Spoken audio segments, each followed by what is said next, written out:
A igreja pode se assentar.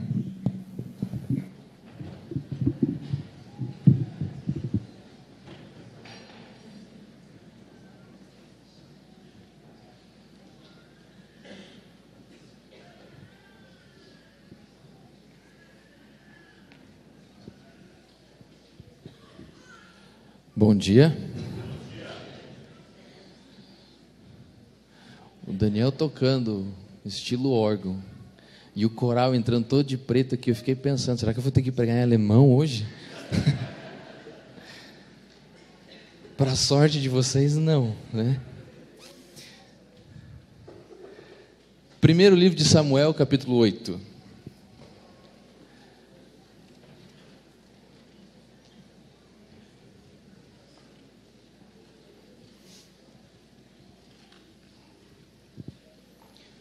Nós vamos ler dos versos 4 a 9 de 1 Samuel 8. O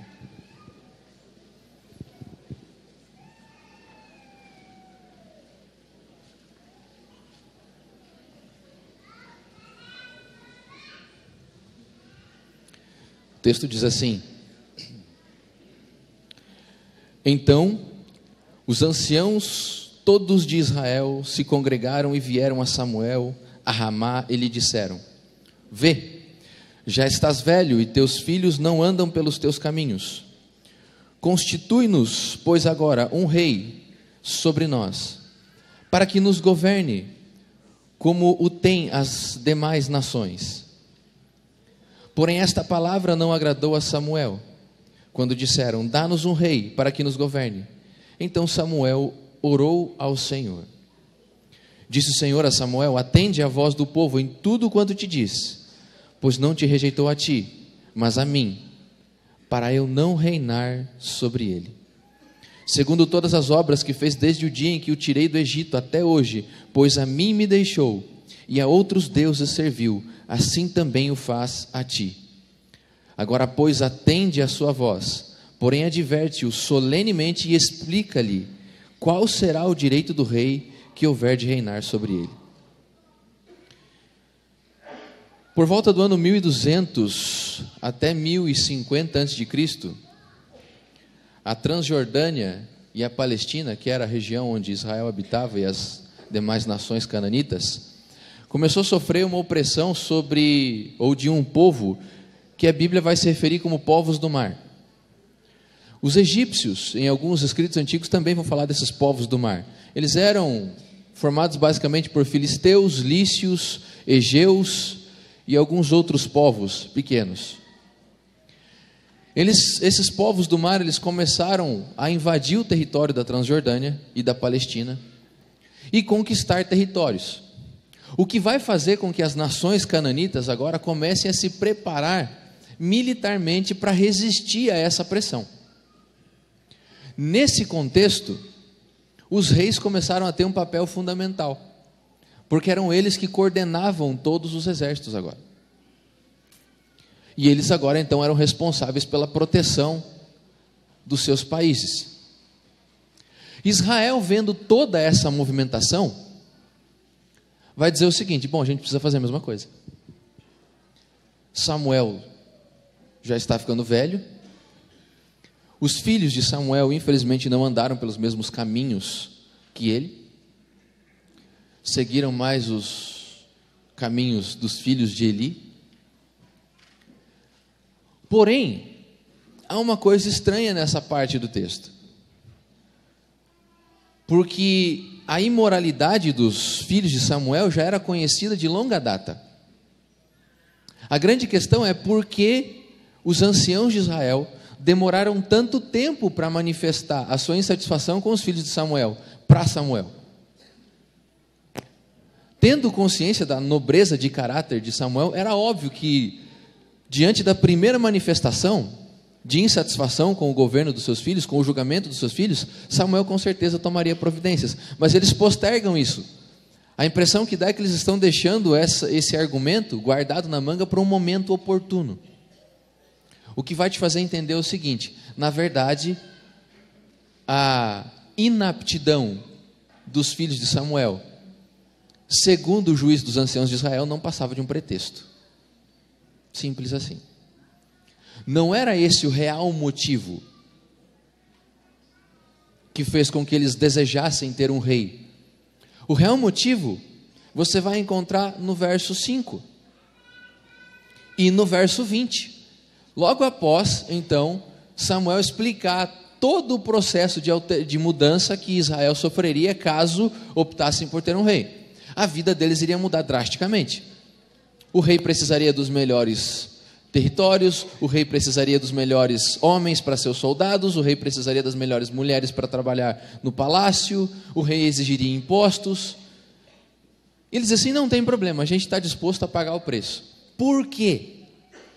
Verso 20: para que sejamos também como todas as nações. Essa é a real motivação. Esse é o real desejo de Israel, é ser como as demais nações. Todos têm um rei, menos a gente. É estranho, é esquisito. E nesse ponto da história, existe um rei, o rei de Amon, chamado Naás, que está se levantando agora e conseguindo conquistar vários países em derredor de Israel. E eles simplesmente estão apavorados com esse rei. A solução para o problema deles então é: vamos ter um rei como todas as demais nações. Por quê? Porque esse rei vai formar um exército, vai organizar militarmente a nação e a gente vai conseguir êxito na batalha. Essa história é a história a famosa história aí da transição do sistema de governo de Israel. Israel deixa de ser uma teocracia e passa a ser uma monarquia a partir daqui. Esse foi o desejo do povo. A gente costuma resumir toda essa história e todo o pecado do povo ao fato de eles escolherem ter um rei. Mas vejamos alguns detalhes. Gênesis capítulo 17 é o contexto em que Deus renova a aliança com Abraão, e ali ele vai mudar o nome de Abraão. No capítulo 17 de Gênesis, Deus passa agora a chamar Abraão de Abraão. E ele vai explicar porque pai de muitas nações o constitui. E no finalzinho da bênção que Deus dá a Abraão, ele diz assim: reis procederão de ti. Então a monarquia não era uma novidade agora para Deus. Deus já havia antevisto a monarquia. Quando você vai para Gênesis 49 e Jacó agora vai abençoar os seus filhos antes de falecer, quando ele olha para Judá e ele vai abençoar Judá, no meio da bênção ele diz assim: o cetro não se arredará de Judá até que venha Siló, e a ele obedecerão todos os povos. E a partir dali então toda a dinastia real de Israel passa a ser da tribo de Judá, exceto Saul, que é benjamita. Mas Deus já tinha preparado todas as coisas, Deus já sabia, Deus já tinha até previsto que haveria um momento em que Israel teria um rei. Tanto é que você pode abrir sua Bíblia comigo em Deuteronômio capítulo 17.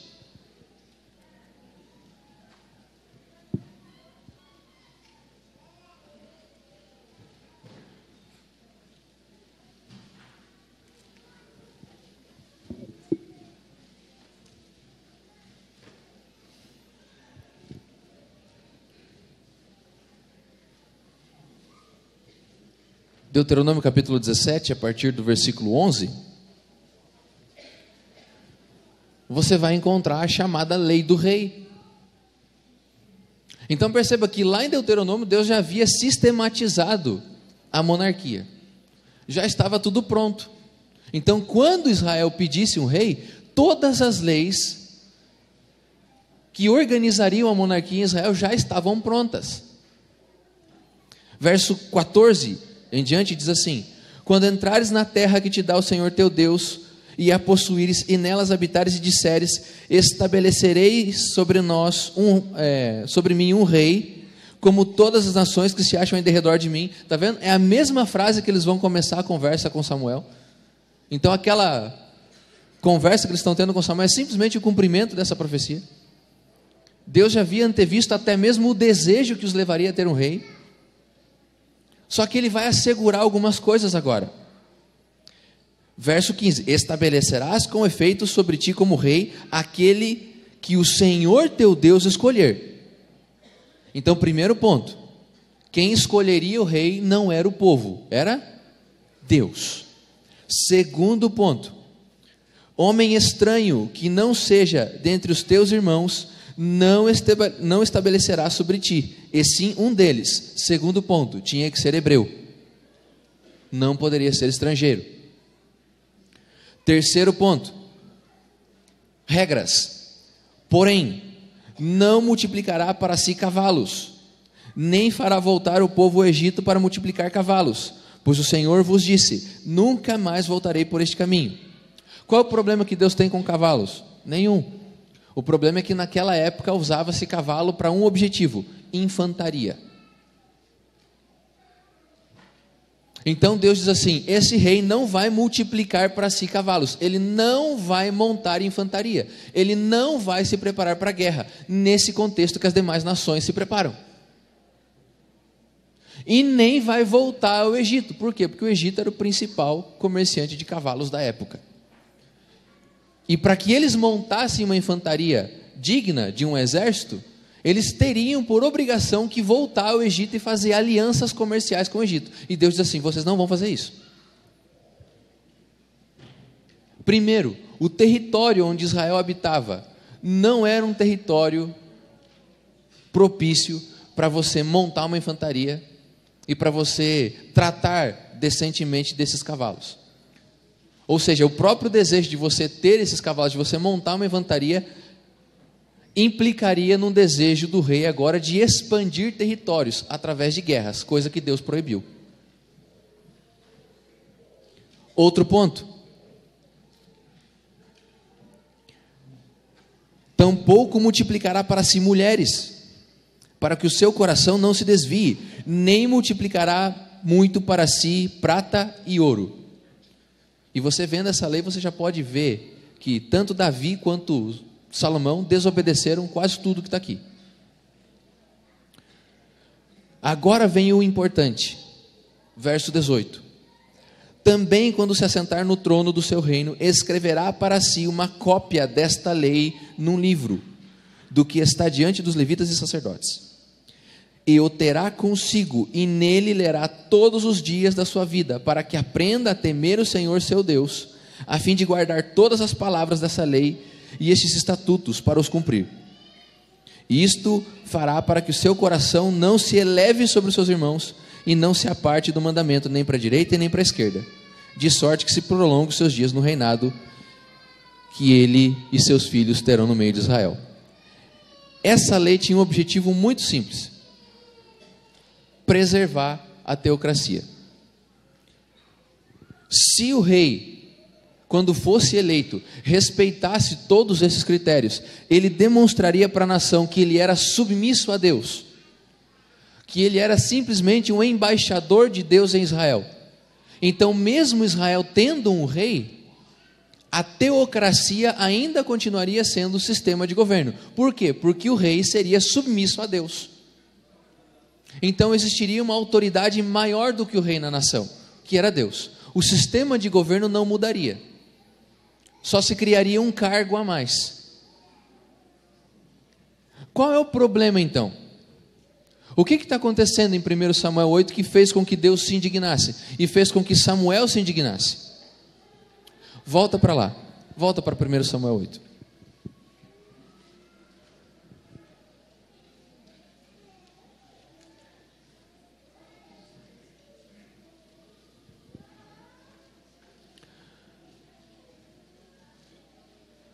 Vamos ao verso 20.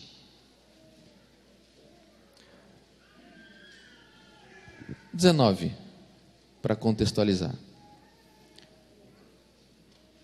Porém o povo não atendeu a voz de Samuel e disse: não, mas teremos um rei sobre nós, para que sejamos também como todas as nações. O nosso rei poderá governar-nos e sair adiante de nós e fazer as nossas guerras. Aqui eles manifestam o real desejo deles. Eles queriam alguém que governasse sobre eles. E a palavra que eles usam aqui é shpat.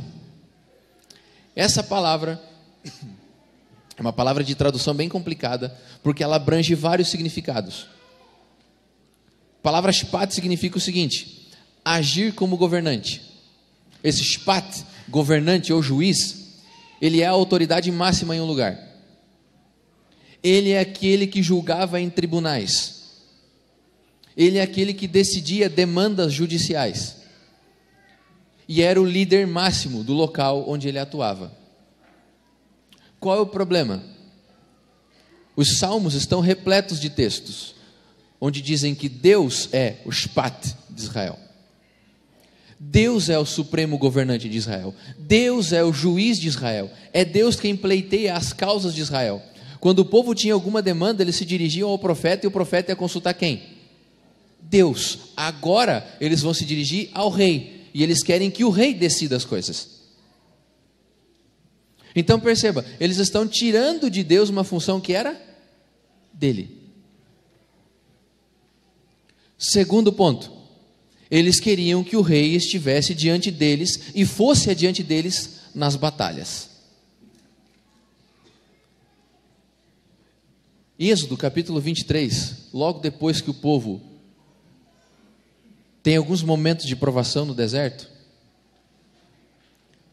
Deus diz assim: vocês não precisam temer mais nada daqui para frente, porque eis que enviarei o meu anjo e ele irá adiante de vós.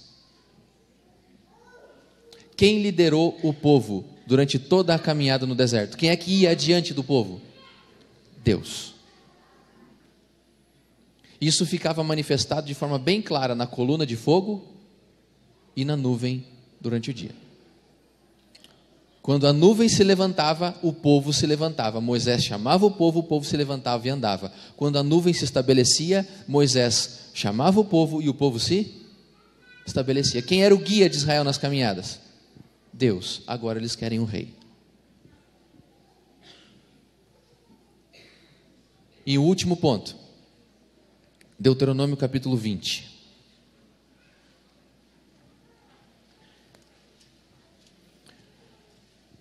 Deuteronômio capítulo 20, verso 1, é a lei da guerra. E preste atenção em como Deus estabelece essa lei.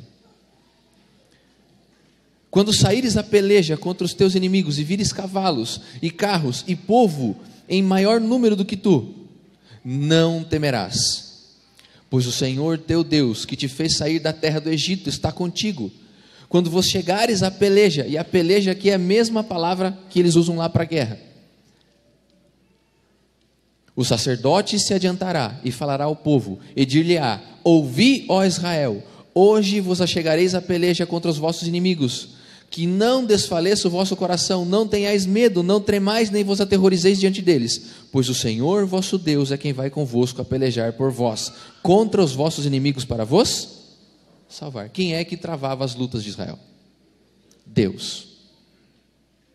Mas eles queriam ser como as demais nações, eles queriam um general, eles queriam um rei, eles queriam um homem conduzindo o povo. Então qual é o problema aqui? O problema não é só o desejo de um rei. O principal problema é, nós queremos uma mudança de sistema de governo. Esse é o real problema. O problema é o seguinte: não queremos teocracia, nós queremos uma monarquia.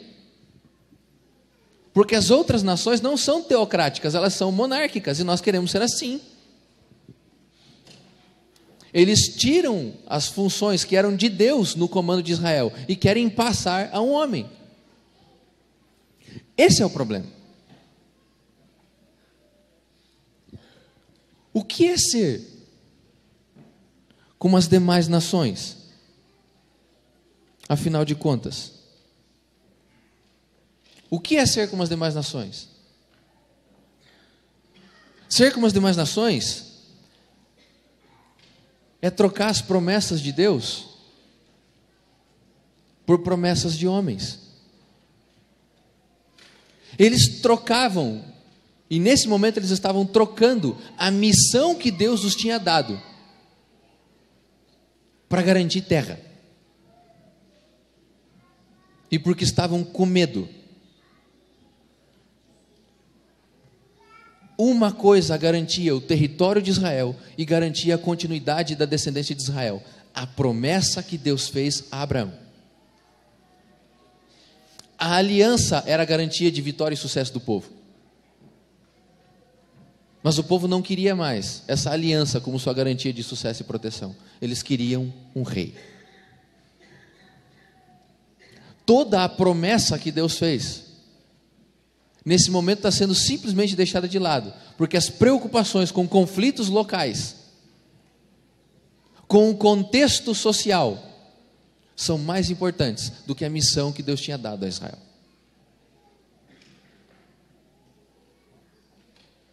Hoje nós temos várias discussões na igreja. Desde que a igreja começou há uns 4 ou 5 anos atrás, falar que nós precisamos passar por um momento de reavivamento e reforma, surgiram reformadores de tudo quanto é jeito dentro da igreja. Reformadores que acham que nós devíamos voltar à santidade dos velhos tempos, e reformadores que acham que nós devemos nos moldar aos novos tempos. A minha preocupação é, hoje tem surgido pessoas dentro da igreja, reformadores dentro da igreja, que estão querendo mudar o nosso sistema de governo.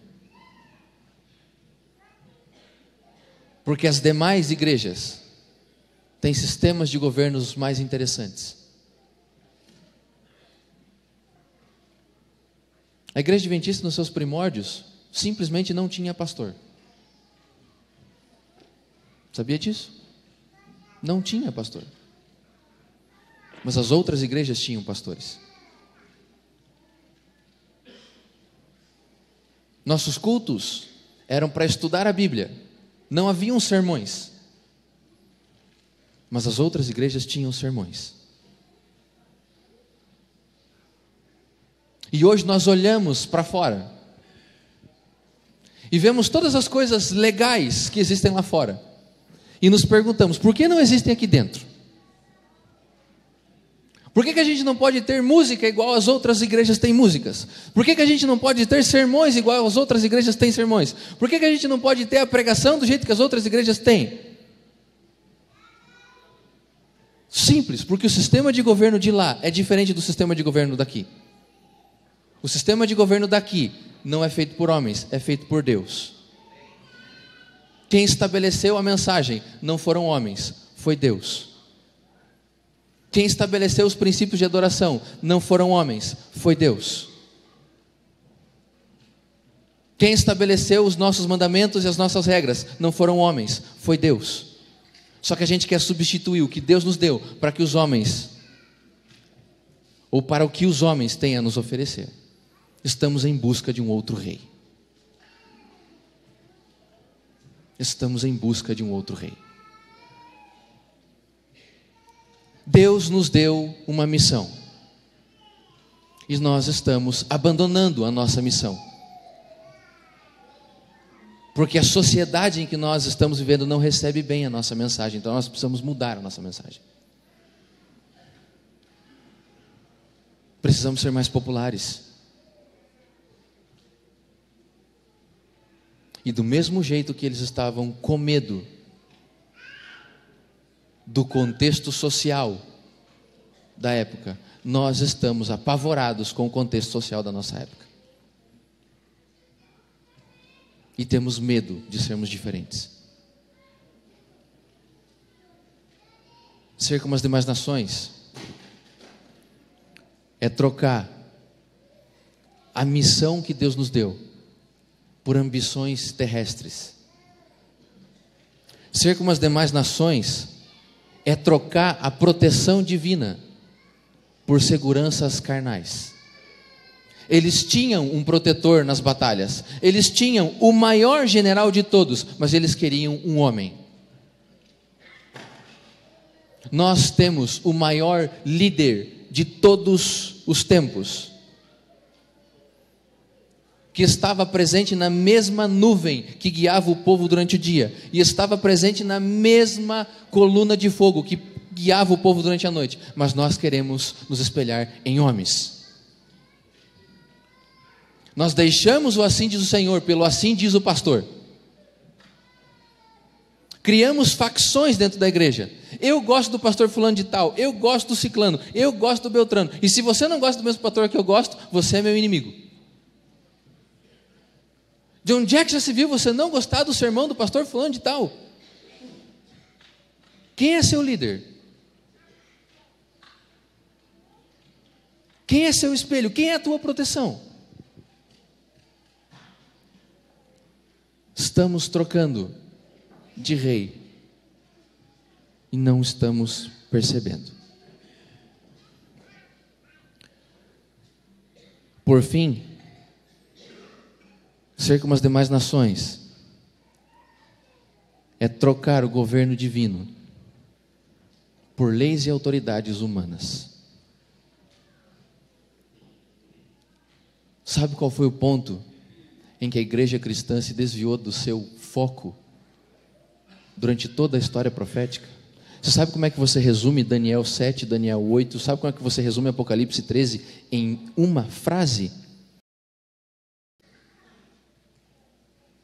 Ser como as demais nações é tirar Deus do comando e colocar homens em seu lugar.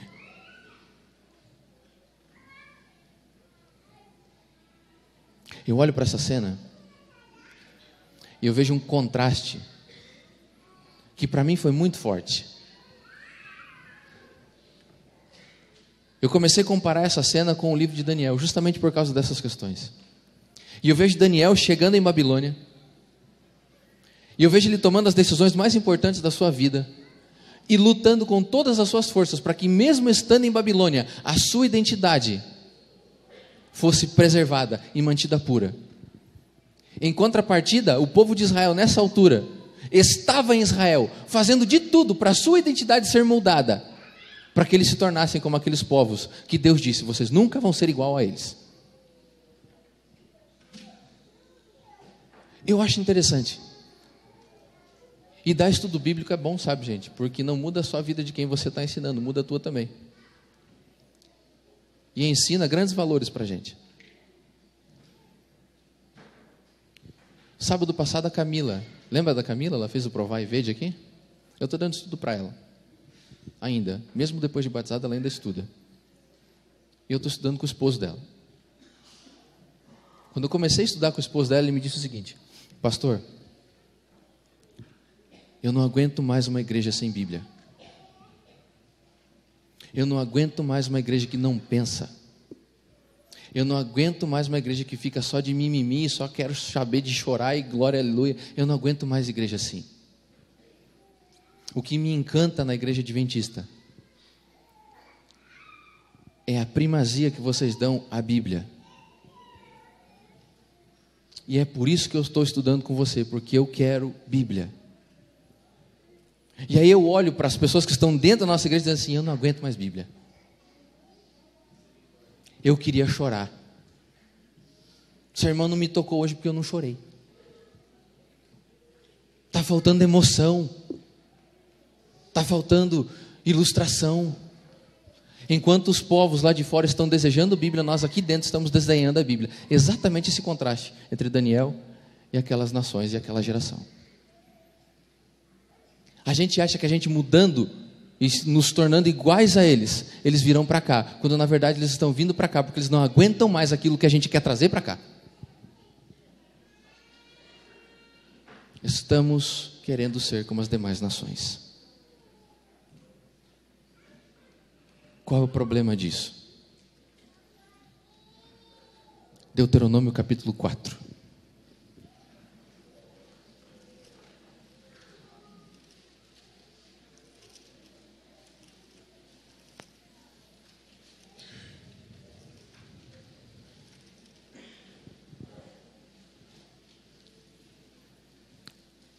Verso 5 em diante.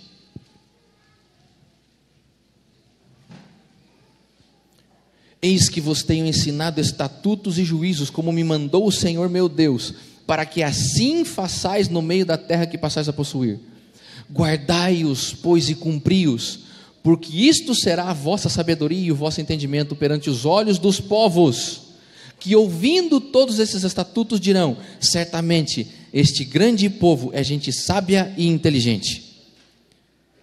Pois que nação há que tenha deuses tão chegados a si como o Senhor nosso Deus, todas as vezes que o invocamos? E que grande nação há que tenha estatutos e juízos tão justos como toda esta lei que hoje eu vos proponho? O que Deus está falando para eles? Guardem tudo o que eu dei para vocês, obedeçam os meus estatutos, guardem os meus mandamentos, honrem a minha palavra, e o que vocês fizerem de diferente vai encantar o povo. E as pessoas lá de fora vão dizer assim, como é que eles conseguem ser assim e viver assim? Eu quero ser igual a eles. Essa era a missão de Israel, era andar entre os povos, sem pregar, simplesmente vivendo aquilo que Deus pediu para viver, e as pessoas se encantariam com o sistema de governo de Israel, e iam dizer assim, nós queremos ser governados da mesma forma que vocês são. Como é que funciona? E então eles diriam, nós somos governados por Deus, o Senhor que nos tirou da terra do Egito. E as nações diriam assim, então nós queremos ser governados pelo mesmo Deus que vocês. Só que aconteceu o contrário. Eles queriam ser governados como as demais nações.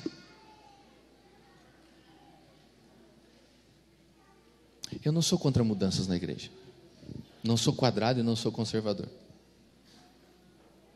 Mas quando você pede mudanças na igreja, eu quero que você me responda com toda sinceridade de coração. Por quê? Por quê? Por que você quer uma música diferente aqui? Porque Deus vai ser melhor exaltado e adorado com essa música ou porque você gosta dela? Por que você quer que algumas práticas mudem dentro da igreja? Porque você acha que o povo vai ser edificado espiritualmente de uma forma mais plena com essas mudanças, ou porque você não gosta das regras que tem aqui dentro? Sabe qual é a nossa principal diferença? E eu espero que ela ainda perdure por muito tempo. É que o que nós fazemos não é centrado em você, é centrado em Deus. O nosso culto não é centrado no homem, o nosso culto é centrado em Deus. Tudo que a gente faz aqui não é para agradar você, é para agradar a Deus. Lá fora é feito para agradar homens, lá fora é centrado no homem. Por isso que é a minha música, é a minha oração, é o meu louvor, é o meu jeito. É por isso que tem uma igreja para cada jeito. Nós temos uma igreja para uma verdade. E só. Ou nós aceitamos a verdade, ou nós nos afastamos da igreja. Por fim, eu pergunto para você: quem é o seu rei? Quem é o seu rei? Quem governa a sua vida? Em qual sistema de governo você tem vivido? Você quer que eu te responda? Muito simples. Apocalipse capítulo 3, versículo 14 diz assim: eis que estou à porta e bato. Se alguém ouvir a minha voz e abrir a porta, entrarei em sua casa, cearei com ele e ele comigo. Para quem é escrita essa carta? Para a igreja de Laodiceia. Nós. Você já ouviu alguém bater a porta estando lá de dentro? Só bate a porta quem está onde? O que é que você entende desse texto então? Que Deus foi expulso da sua igreja. É isso que ele está dizendo. Esse texto não é apelo para batismo.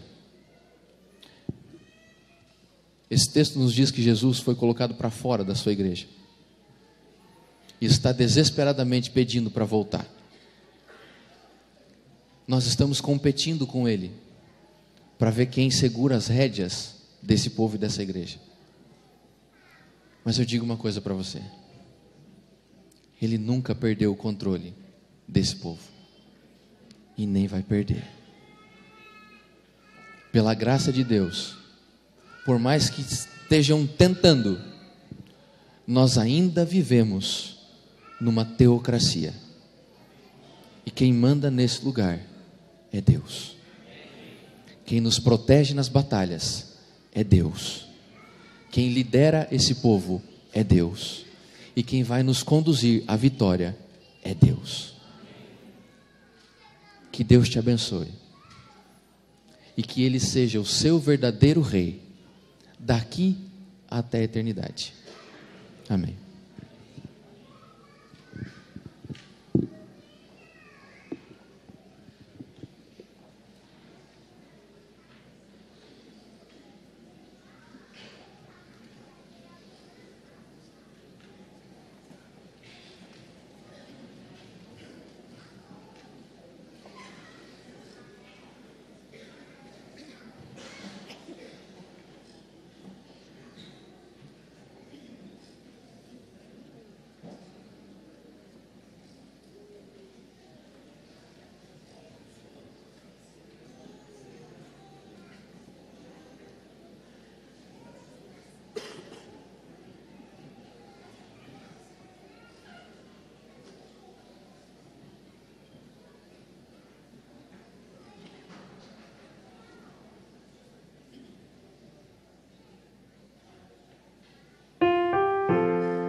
Antes de nós orarmos, eu só queria lembrar você que o Coral Jovem vai gravar o videoclipe hoje às 7 horas.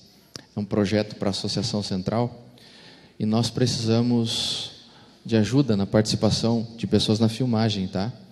A gente vai simular um culto, então seria muito bom se você comparecesse aqui hoje para dar uma força para a gente, tá?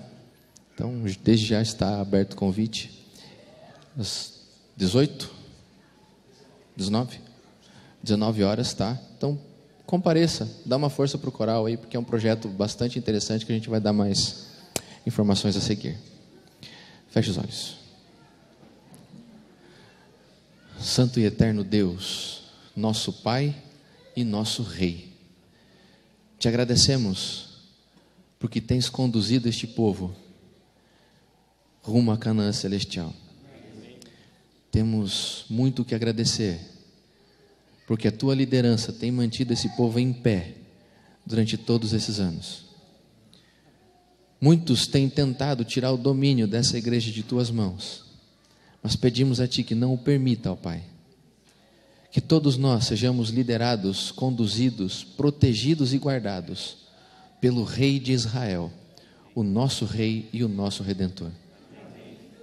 Que o dia do nosso encontro se aproxime cada vez mais e que logo, logo a gente possa entrar em nossa terra prometida para ver pela primeira vez o rosto do nosso Rei, aquele que tem dado sentido à existência desse povo e dessa igreja nessa terra.